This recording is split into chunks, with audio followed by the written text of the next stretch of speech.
Mwaramutse neza canke mwiriwe bivanye n'umwe wese aho aherereye.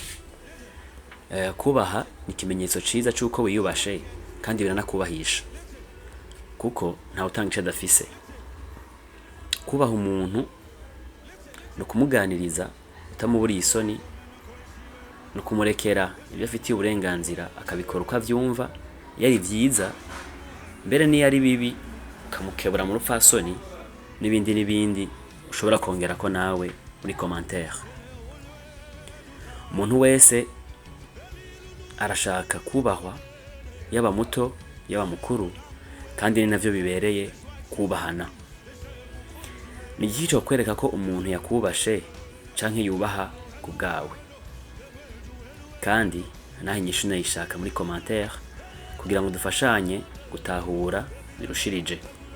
Ntawo kwinagiza ko kubaha bihimbara uwubashwe, kandi niryo teka umuntu wese yifuza, kandi agwanira ko imico n'akaranga kamwe karanga basokuru bo hambere yobandanya kuturanga.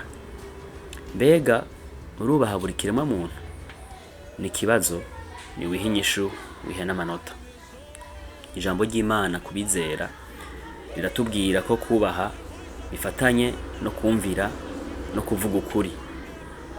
Kubaha ni ikimenyetso cyo kwicisha bugufi, ni ikimenyetso c'ubwenge, kandi ni ikimenyetso cyo gutahura agaciro k'umuntu uwo ari we wese.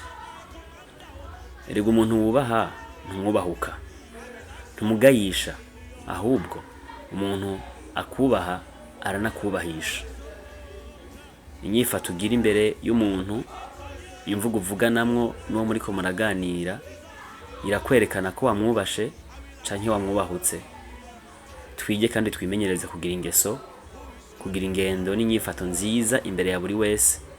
Twubahane, dusonerane, kandi dushigikirane. Nico numva ndakwifurije nanje ndibwira kugira ngo dukomeze kubera benshi akarorero keza. Aho uri harangwe n'ubudasa no kutishushanya n'ivy'iki gihe tugezemwo, kuko iyi si turimwo iriko iratituka. Nibaza ko namwe mubibona.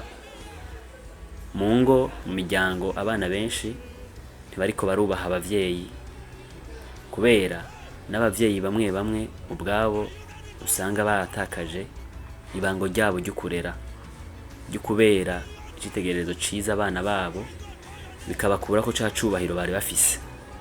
Imana idufashe kandi dushoboze kugwanira iryo ragi ryiza ryo kubaha, ryo kubahana no kwiyubahisha. Imana ibahezagire cane, mugire umunsi mwiza.